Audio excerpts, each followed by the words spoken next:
Good morning. Welcome to another edition of Inquisition Update. My name's Tom Press, and I'll be your host for the next hour.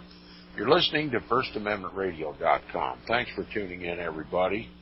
And we'll continue where we left off yesterday, actually backing up a paragraph for continuity, in the book, The Footprints of the Jesuits by R.W. Thompson, talking about a period of time when revolution had gripped all of Europe. Europe, following the example of the Protestant Reformation, the Protestant reformers, threw off the yoke of papal bondage and papal tyranny, the temporal power of the Pope, the kingly power of the Pope who had oppressed the people by the justification of his so-called self-arrogated spiritual power. This is the great error of all of Europe and even the United States today. Those who believe that the Pope is somehow a representative or a replacement of Christ on the earth, that he speaks with the voice of Christ, and that he ought to be obeyed unquestioningly in everything having to do with spiritual things and temporal things. The Pope is not the replacement of the Son of God on earth. He is the Antichrist. Always has been, always will be. And not realizing this, Europe is comfortable to remain under the Pope's spiritual authority, but they want to throw off the Pope's temporal authority. They want to have some say in their own governments. And the Pope cannot maintain his spiritual authority over the people without his temporal power, the power to solicit the help of armies to defend both his temporal and his spiritual power. Okay? He doesn't rely upon God to preserve his position and authority in the world, either spiritually or temporally. He relies on military might. And we're getting into examples here, then I'll make comparisons with the United States today, the great military power on the earth, of whom the papacy avails itself to maintain both its spiritual and temporal power in the world and to expand his temporal dominions, his jurisdiction over the world.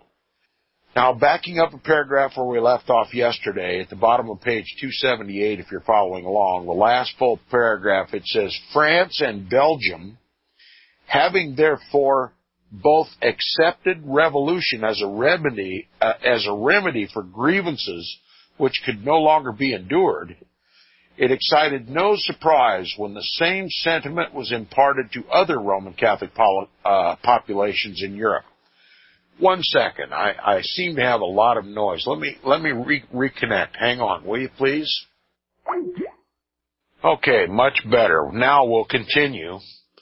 France and Belgium, having therefore both accepted revolution as a remedy for grievances which could no longer be endured, it excited no surprise when the same sentiment was imparted to other Roman Catholic populations of Europe.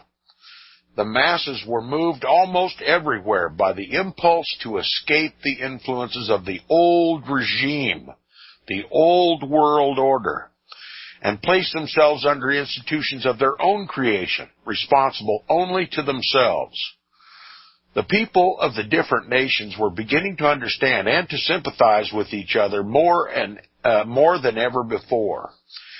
They were coming nearer together by means of the facilities of intercommunication for which they were indebted to the spirit of Protestant progress.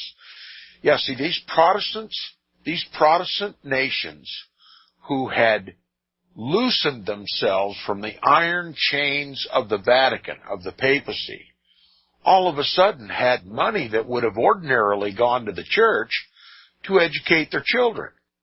And when their children became educated, every realm of life improved, technology advanced, means of communication were improved.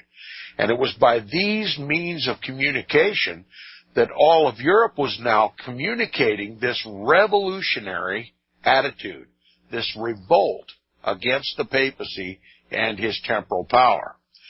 He says that they were learning from the marvelous successes of the advancing nations that the real source of national greatness were in their own hands and depended for proper development upon themselves alone. In whatsoever direction they looked, they found evidences to assure them that these same successes could not be obtained without the constitutional guarantee of rights of the right of self-government. They knew self-government was their only answer. They had to create their own governments. They had to overthrow the papal monarchies and replace their kings and princes with those of their own choosing, those that would maintain and defend their liberties, their freedom from papal bondage. And having been brought to the conviction, no matter whether from choice or necessity, that they could more safely confide their temporal welfare to governments of their own construction than to either ecclesiastical or secular monarchs who traced their prerogatives of absolute imperialism to the divine law, they accepted revolution as a just and rightful remedy for their wrongs. So who were the governors that they reviled and wanted to replace with their own governors? Those who derived their power from the divine right, that believed that they had God's authentic choice and approval for their reign, that they were little Christs, much like a Roman Catholic priest who rules his church by divine right, the same divine right that the Pope has, because they get this divine right ultimately from the Pope. If the Pope were ever stripped of his self-arrogated divine right to rule, there would be no such thing as divine right of kings. No king could claim a temporal jurisdiction, a throne, a government by this so-called divine right. And without the divine right, the only thing that's left is for the people to choose their governors. Okay, this is part of the establishment of this thing we call Antichrist, or rather, the beast. The beast is the temporal governing authority of the Pope through the kings of the earth. That is the beast. When you read Revelation chapter 17, and it's described this woman riding the beast, the woman represents the harlot church, the Roman Catholic Church. What makes her a harlot? She's mixed the holy with the profane. She is an idolatrous church, an apostate church, one that is outside the will of God, that goes a-whoring around after all other gods. That is the Roman Catholic Church. That's the woman, the scarlet harlot. And the beast that carries her is this monarchical system that upholds the temporal power of the Pope and imposes his diabolical will upon the people by force. Okay? Clearly described in the Bible, this very system that we're reading about in this book. Now, when France and Belgium had broken the scepter of absolutism, this is absolutism, you can liken in your mind as the divine right. When you have divine right to rule, you obviously have the right to expect absolute obedience. That's what the Pope requires, and that's what his kings required. It says, when France and Belgium had each broken the scepter of absolutism, their influence was soon imparted to the Roman Catholic populations of southern Europe, and they too, brooding also over the wrongs, began to gather up the weapons of revolution and prepare to use them. They moved slowly at first because the chains which bound them were tightly riveted. Rome doesn't let go of any of her slaves voluntarily. And it says, but they kept their eyes steadily fixed upon the constitutional governments and advanced cautiously towards a like fortune for themselves. They could not expect to go at once to the whole extent of establishing popular institutions in the American sense. Their education and forms of government to which they had become accustomed had left them in a condition which made extreme caution indispensable, for fear that by rash and precipitate action, the principles of the quote-unquote Holy Alliance might become so permanently established that church and state could not be separated, and they would be compelled to acquiesce in the doctrine of the divine right of kings as an essential part of the Christian faith, or make war upon the church, which they had taught to revere, and did, in fact, revere. The Pope was the recognized spiritual head of the church. Now, here is the crux of the matter. The Pope was recognized as the spiritual head of the church, and with that, they were content. All the people of Europe were content.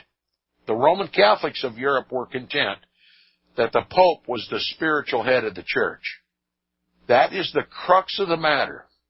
If they could only have let go of the notion that the Pope is somehow the replacement of Christ on earth and speaks with the voice of divinity, they could have completely shaken off the papacy. With no one to worship the Pope dries up as a matter of default, okay, and blows away with the wind. But the people continued to revere the papacy as the voice of God on the earth. And therefore, the struggle for temporal authority by the Pope was a legitimate act from the papacy's point of view, because it's only through the temporal power that the Pope can maintain his spiritual power. When people regard the papacy as Antichrist, as did the Protestant reformers, they quit acknowledging the Pope's assumed temporal power.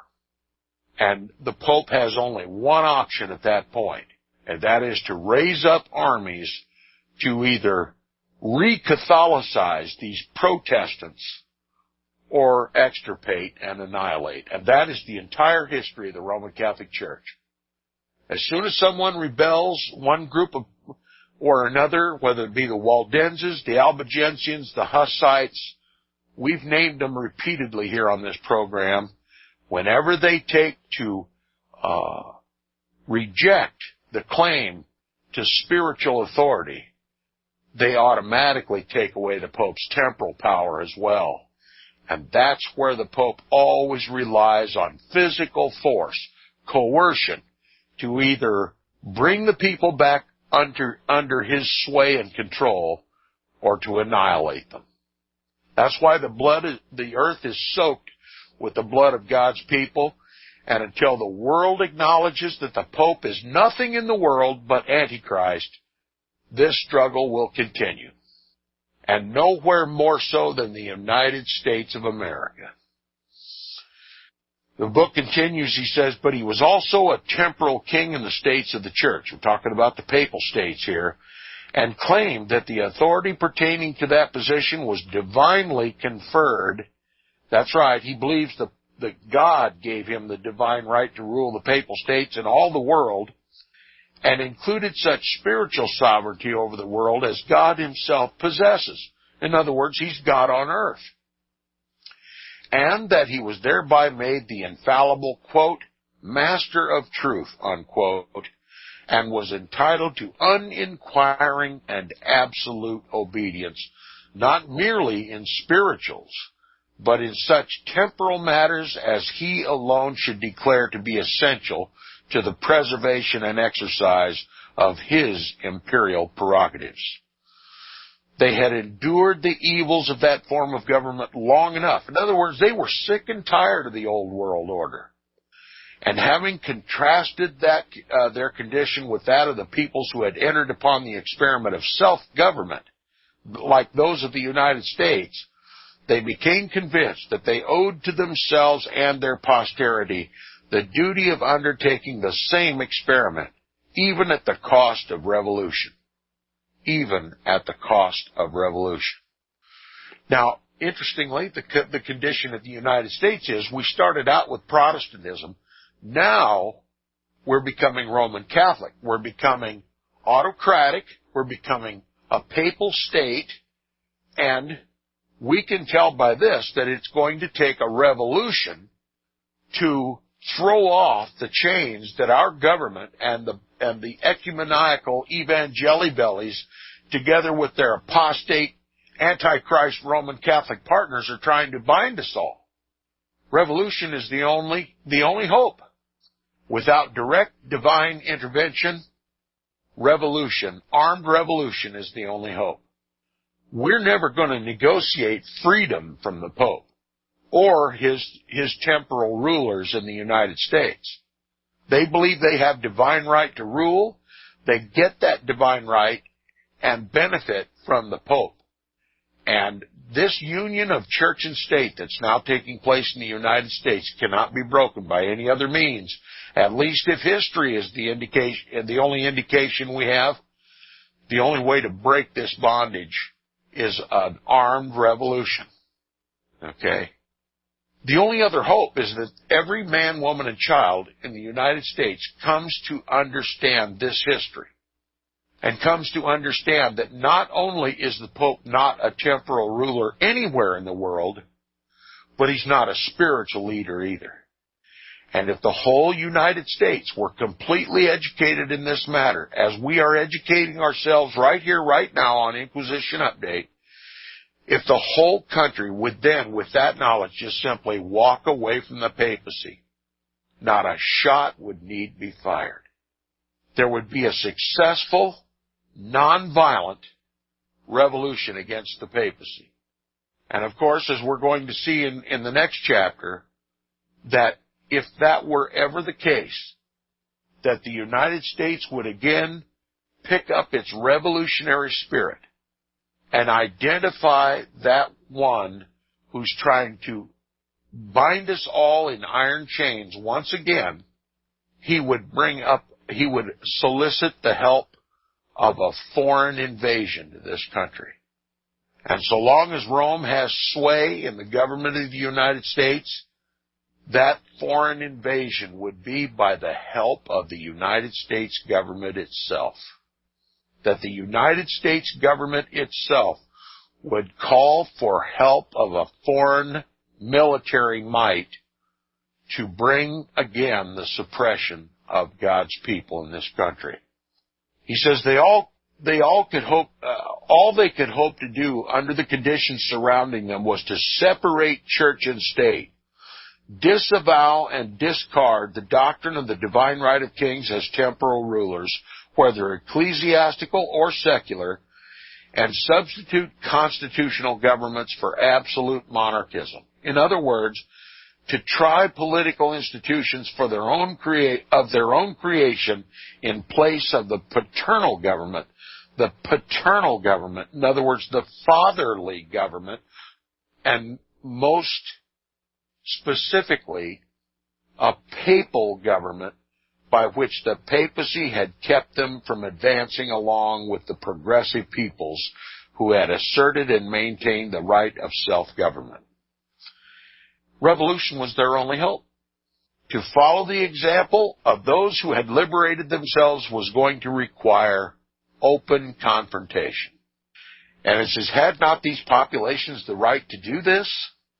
The American Declaration of Independence asserts that this right is derived from the law of nature and is inalienable. The Holy Alliance of European sovereigns was organized to suppress it. The papacy and the Jesuits combined their energies to resist it as heresy. In other words, they are resisting this popular demand for self-government on the grounds of heresy. They are invoking religious conviction to suppress this popular demand for constitutional governments. The papacy hides behind a cloak of religion and draws out its religious sword every time it is threatened. History is conclusive in this matter. And again, the papacy and the Jesuits combined their energies to resist these revolutions as heresy. Heresy against the church, heresy against the Pope, heresy against the divine right, and heresy against Christ. That's what the papacy claims. Every time a revolutionary spirit grips a people and they wish to have their own form of government. Now he says, there was therefore no middle ground between constitutional government and submission, between the continuance of the old order of things and the infusion of new life into decrepit and decaying institutions. Consequently, the people of Southern Europe had to make a choice between these alternatives at the risk of being denounced and punished as unfaithful and heretical revolutionists. You see, if they equivocated, if the Pope gained the upper hand, they would be treated as unfaithful and heretical revolutionists. It was either one or the other.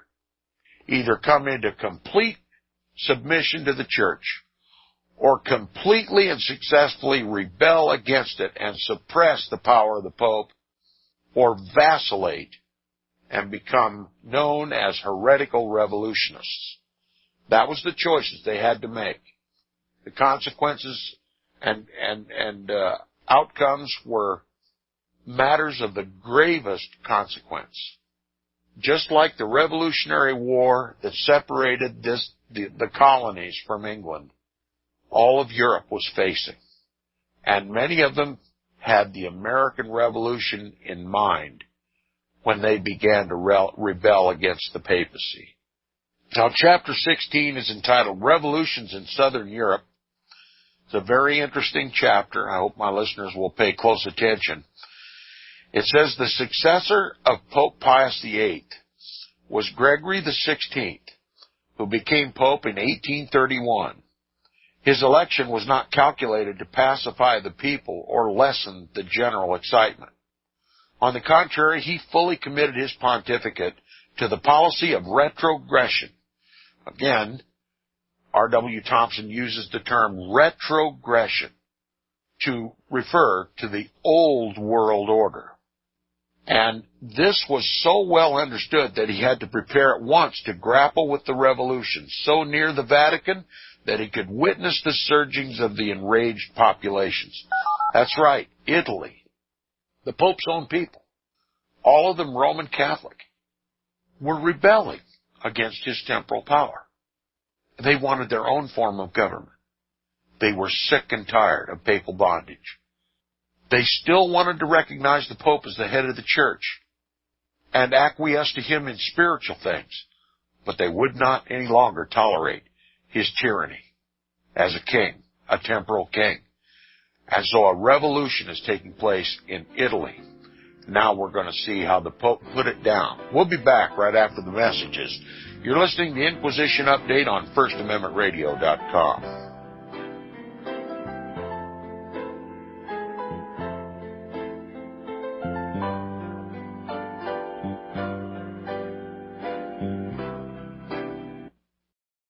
$100 days, 100 subscribers at $7 will bring FirstAmendmentRadio.com to the minimum level necessary to sustain it through 2015. Go to support.FirstAmendmentRadio.com. $7 a month. Really, you can afford that for our Protestant First Amendment rights and the gospel of the kingdom message. Where your heart is, there will your treasure be also. Go to support.FirstAmendmentRadio.com.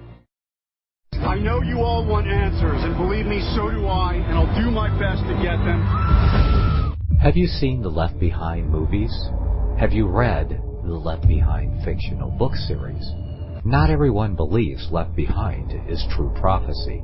Some may even regard as conspiratorial the mainstream re-release of the Left Behind movie with actor Nicolas Cage portraying the main character as an attempt to further reinforce in the minds of all this perception of false prophecy in order to condition the masses for the play about to begin. Because they see the world stage shaping to fulfill what they have been led to believe is sound biblical interpretation, a left behind rapture scenario. This false view of prophecy is reinforced in the mind, not only of its adherents, but also includes those who have been merely exposed to the specific media. Is it possible that false prophecy can be fulfilled? The rapture theories have always been in dispute. Pre-trib, mid-trib, and post-trib disputes have risen up in exclusively evangelical circles of recent history, so that when true believers don't suddenly disappear, this element will easily go by the wayside when all see a new Jewish temple begin to be built. Will this be part of the great delusion that will come upon the whole earth?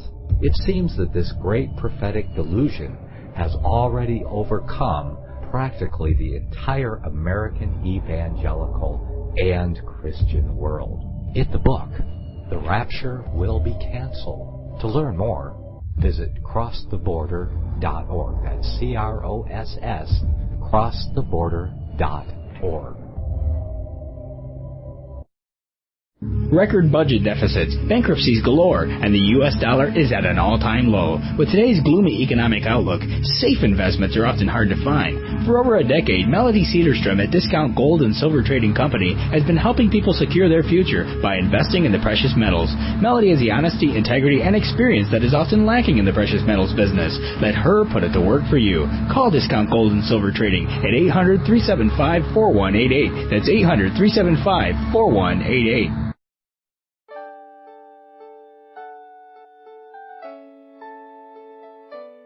The program you are listening to is 100% sponsored by you, the listener, on this First Amendment Rights Media channel. You will notice that there are few commercials on this radio network. There's a good reason for that. Corporate advertising dollars come with strings that limit program content. So without your help, these programs cannot continue on Internet or our several affiliates. If you benefit by the educational law programs, we ask you to give. If you are admonished or nurtured by the Bible and ministry programs, we ask you to give. If some voice a cause that you are passionate about, we ask you to give. If you believe in any of these, we ask you to support them as you would a missionary on a continual basis, as if giving a tithe for missionary radio. These programs are not commercially viable and must be supported by those faithful to the cause of truth. Look for the button to sponsor your favorite programs at our listen and schedule pages on the Internet. Then, when you subscribe, we will send you the last quarterly MP3 CD of that program immediately, and continue to do so with each new quarter. We will also give you unlimited archive access to all of our programs. We're asking you to give much less than a tithe, so that you may also send support directly to a particular program host, cause, and anywhere else the Spirit may lead you. Do all to the glory of our God and Creator, for His holy nation, the only kingdom that will last forever. Thank you for listening.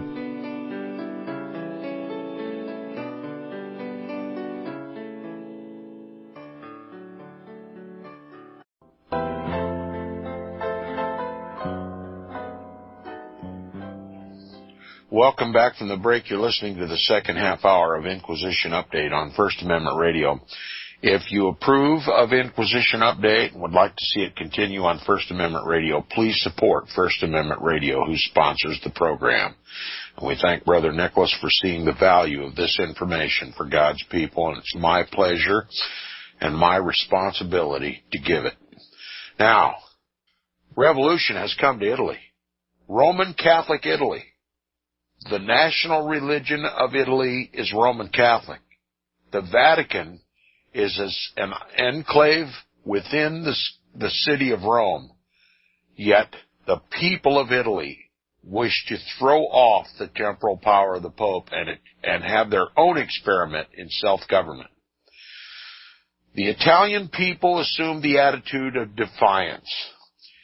And if they had been hitherto disposed to submit passively to the oppressions of the papacy, it then became evident that they too, after centuries of obedience to the Pope as an absolute temporal monarch, were resolved to try the experiment of self-government under a written constitution. They had endured absolutism until they could do so no longer. The revolution broke out almost simultaneously at Bologna, Parma, and Modena, and very soon after at Rome itself. The Pope was unable to hold the insurgents in check in the latter city only by military force. But in the provinces, the popular tumult increased.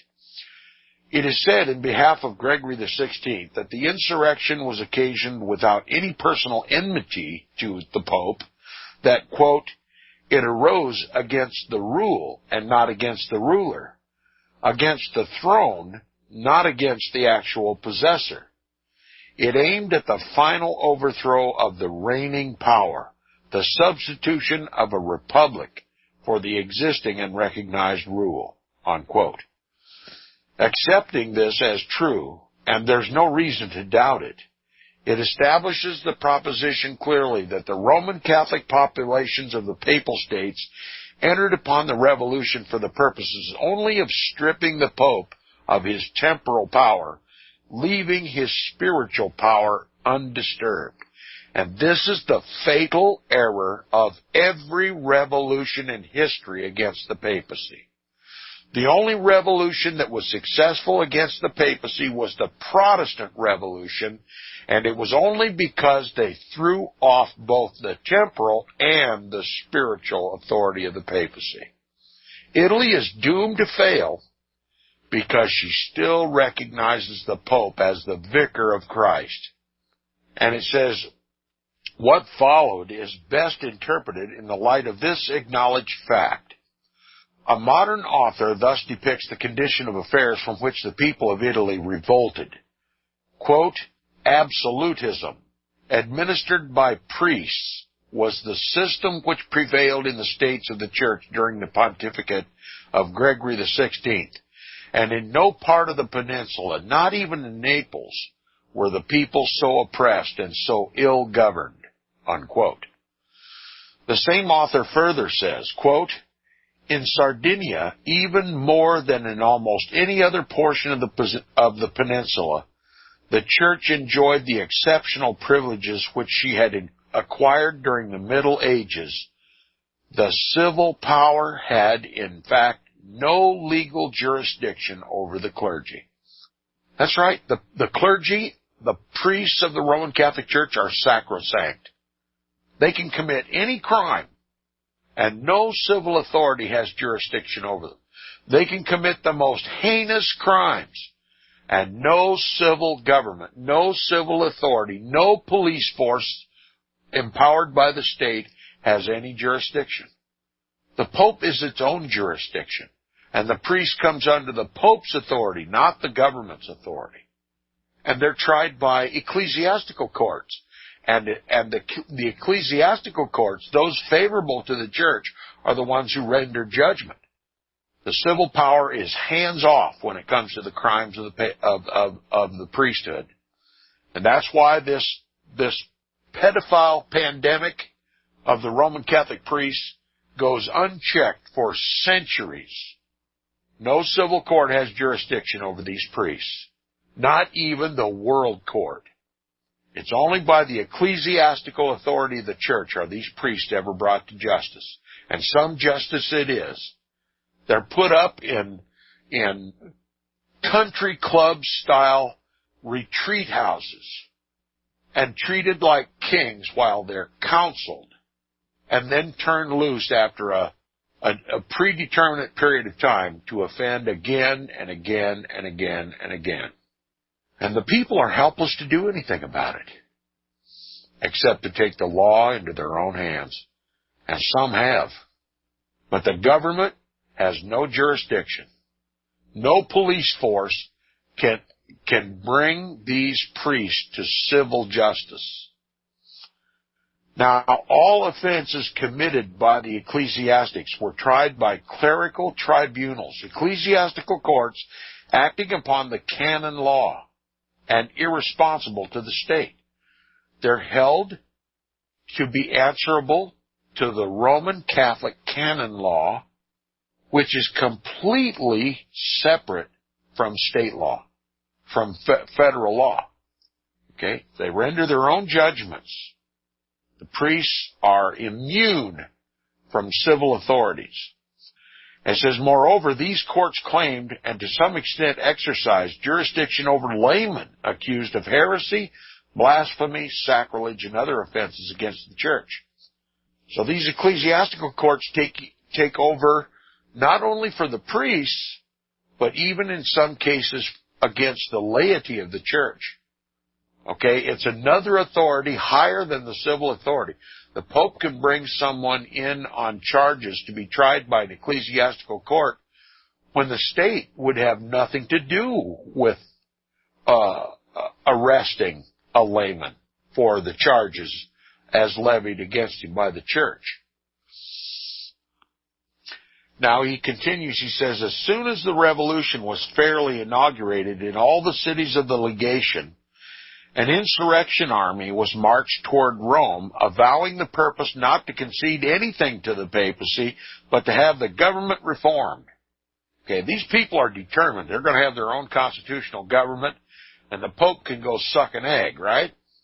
And it says the Pope soon saw that he was powerless to resist so formidable a force, and that his crown would be lost to him unless he could obtain assistance from some of the allied sovereigns. Remember the Holy Alliance? He's going to rely upon this Holy Alliance now. He says that is, unless he could subdue his own Roman Catholic subjects by the help of a foreign army. Notwithstanding he boastingly considered himself as armed with divine authority, he did not feel it safe in the face of the stubborn facts before him to rely alone upon assistance from that source. Okay? The Pope claims divine right and divine protection, but he never uses that protection because he's not really under God's protection at all. He has to rely on force, military force. Now look what he does. He says he had more confidence in military than in spiritual power in dealing with a population he knew to be incensed with the outrages committed by the government he defended. He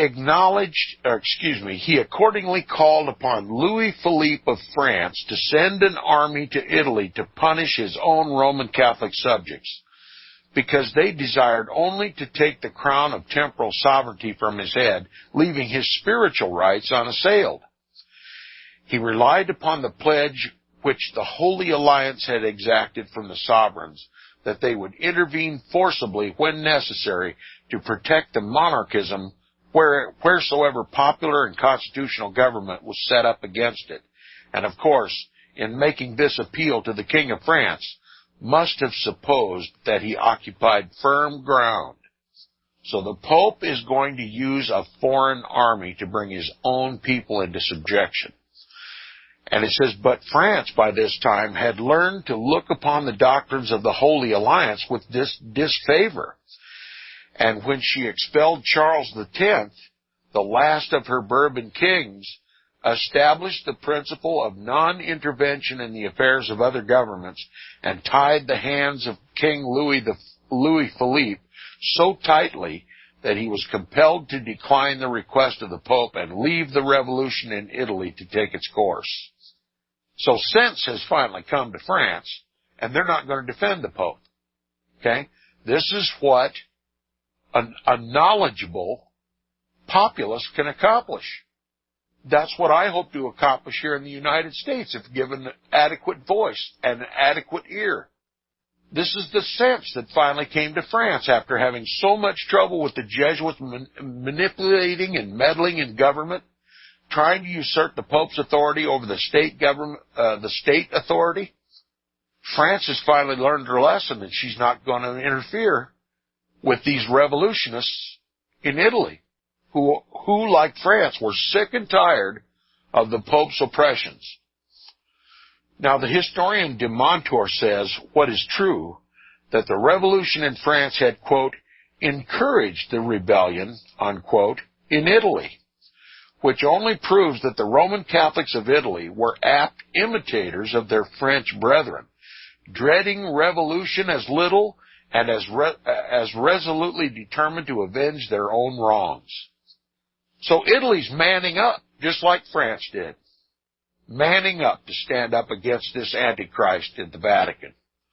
He says, manifestly they saw nothing in the faith of the primitive church in support of the temporal power. And you will not find one word in the Scripture that demands that we obey a secular prince as a matter of divine right. Now, many people will quote me Romans chapter 13, but we're talking about legitimate governments. We're not talking about governments who are not subservient to Christ, but to governments who are subservient to the papacy.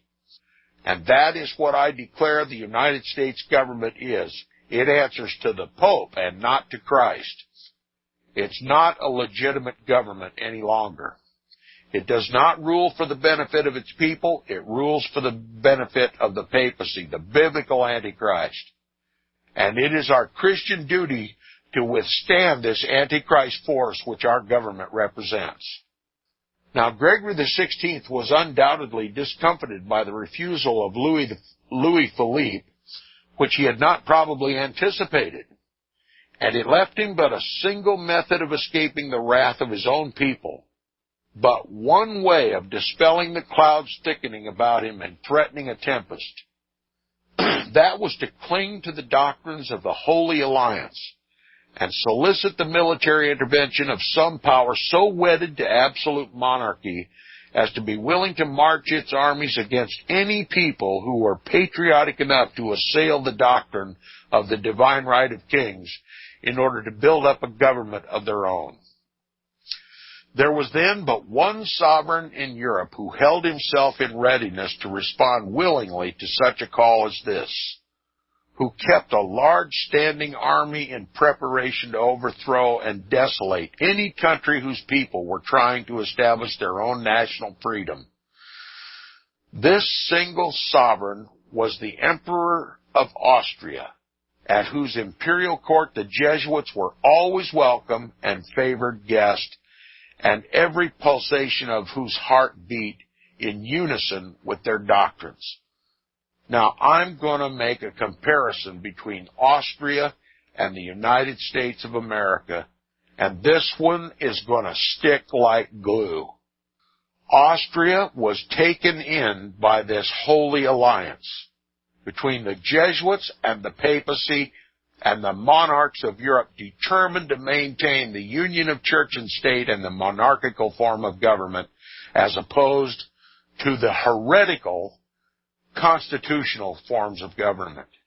This nation, Austria, maintained a huge standing army that was held at the ready to rescue the Pope from any revolutionary force, including the Italian people. And it was the Pope that called upon this military power, Austria, bound by the Holy Alliance, to come and rescue the papacy from this revolution and to reassert his spiritual and temporal power over the Italian people. And ladies and gentlemen, that is the role of the United States today. A huge, technologically advanced military colossus that stands at the ready to be called upon at any time by the papacy to avenge the papacy and to restore and to extend the papal dominions and to put down any people that rebel against the authority of the Pope. Look, the Gulf War was a Holy Roman Crusade. Our government now admits Saddam Hussein in Iraq had absolutely nothing to do with 9/11. So what was the real motive for this military colossus known as the United States, the equivalent of Austria at this time? What was America's real business in Iraq? Was somehow Saddam Hussein opposed to the Vatican Jesuit-led New World Order? I can tell you that 9/11 was an inside job. After studying for years the details that have come to light about 9/11, it is virtually impossible for our government not to have been involved in 9/11. Our own government did 9/11 and then blamed it on Muslims and then took it upon themselves to start first a crusade in Iraq, which they now admit have absolutely nothing to do with 9/11. Why won't the people of the United States, as the people of Italy and France and Spain and Portugal and all the European nations, man up against this papal oppressor that uses our blood, our sweat, our tears, our wealth, and everything that is America to finance this military colossus that stands at the ready to go on a crusade anywhere in the world that the Pope needs one? When will we finally wake up and man up and realize that the papacy is not a legitimate temporal power anywhere in the world, and that above and beyond even that, he has no spiritual power in the world either. And that means he has no jurisdiction, no divine right jurisdiction anywhere in the world. Not even Vatican City. It ought to be an outrage. It ought to be a matter of revolution when a president of the United States or any head of state of this country goes to the Vatican for any purpose. It ought to incite the Protestant Revolution in this country every time an American president or congressman launches a pilgrimage to the Vatican. It ought to be a conflict of interest to be a civil ruler in this country and to make a pilgrimage to the Vatican. And you know the presidents of the United States have made so many trips to the Vatican that Air Force One knows its way there automatically. She's just like an old nag sitting out in the hangar, and all the president has to do is board and kick her in the flanks, and she just marches right off to Rome. She can find her own way, just like a horse can find her own way back to the barn. You just go to Google video or Google Images and punch in the name of any head of state anywhere in the world. Punch in the name of any president or king or queen, and then the word Pope, and you'll see they all go to Rome wearing black in sign of submission and penitence. And even their women wear veils to cover their faces in shame before this so-called vicar of Christ. These people who are supposed to represent us, why do they go to Rome in a condition of a penitent? And what do they talk about when they get there? The wars of the world are planned in those meetings, which the press is not allowed to cover. And they come home to this country with plans and thoughts in their heads that they got from the biblical, historical, and prophetic Antichrist, and they fully intend to implement those plans because they believe the Pope is the divine right ruler of the world. And as a head of state, a secular head of state, they have to pay their allegiance to the Pope. And that's what they do. They lie to us when they take their oaths. They go to the microphones before the cameras of the world and know that when they swear their oath, they have absolutely no intention of fulfilling that oath because they are absolved of that oath before they ever take it. The papacy controls the kings of the earth. The Vatican is called that great city which reigneth over the kings of the earth, and the facts on the ground, the visible facts on the ground, testify to the accuracy of the Bible. Now let us benefit from its wisdom and recognize the government of the United States not as a servant of the people, especially not God's people in this country, but serve their vicar of Christ in Rome, the biblical, historical, and prophetic Antichrist who seeks to annihilate anyone who opposes either his spiritual or temporal power in the world. and claims a jurisdiction that has no end, that extends over heaven, the earth, and the underworld. It's reality. It's not a pipe dream. It's not conspiracy theory. It's history. All of history. And it's the Bible. The Bible does not leave us in ignorance of this man called the Pope. And history proves that the Bible tells the absolute God's honest truth. And if we love the world so much and care so much for our worldly lives, not to embrace these spiritual truths and fight for them, then we will just deserve the iron chains of Rome, just like the rest of the world. It's going to take a revolutionary spirit, but more than that, it's going to take biblical understanding, spiritual conviction in defense of Christ and against Antichrist for any revolution to succeed. You can't throw off the temporal power of the Pope and expect the Pope to remain a spiritual power in the world. Because if you do, the Pope has a divine right, according to his spiritual power, to seize on the temporal power by any force available to him. And that's what he has done throughout history. Austria, in this case, is the United States at that period of time. It says, there was then but one sovereign in Europe who held himself in readiness to respond willingly to such a call as this, who kept a large standing army in preparation to overrun and desolate any country whose people were trying to establish their own national freedom. This single sovereign was the Emperor of Austria, at whose imperial court the Jesuits were always welcome and favored guests. Do you realize the United States of America is the only nation on the face of the earth that has never evicted the Jesuits from its shores? They have always been a friend in this country and welcome in the highest halls of government. No action has ever been taken against the Jesuits. They have free reign. And you just gotta know that if the Jesuits have control in Washington, D.C., our army is their army. And they use it at our expense. I'll be back tomorrow on Inquisition Update.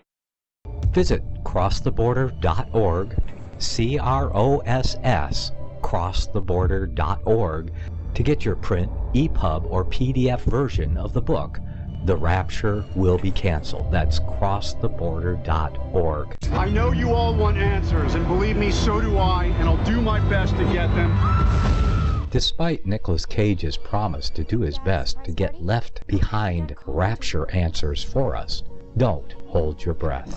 Not everyone believes Left Behind is true prophecy. Some may even regard as conspiratorial the mainstream re-release of the Left Behind movie, with actor Nicolas Cage portraying the main character, as an attempt to further reinforce in the minds of all this perception of false prophecy, in order to condition the masses for the play about to begin. If you want true Bible prophecy answers, get the book, The Rapture Will Be Canceled.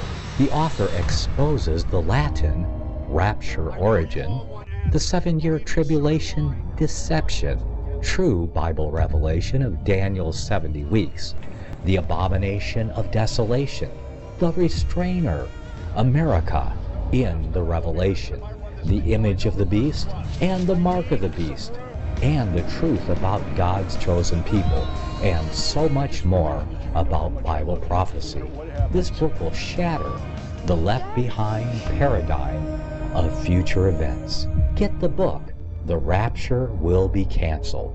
Visit crosstheborder.org, CROSS, crosstheborder.org, to get your print, EPUB, or PDF version of the book, The Rapture Will Be Canceled. That's crosstheborder.org.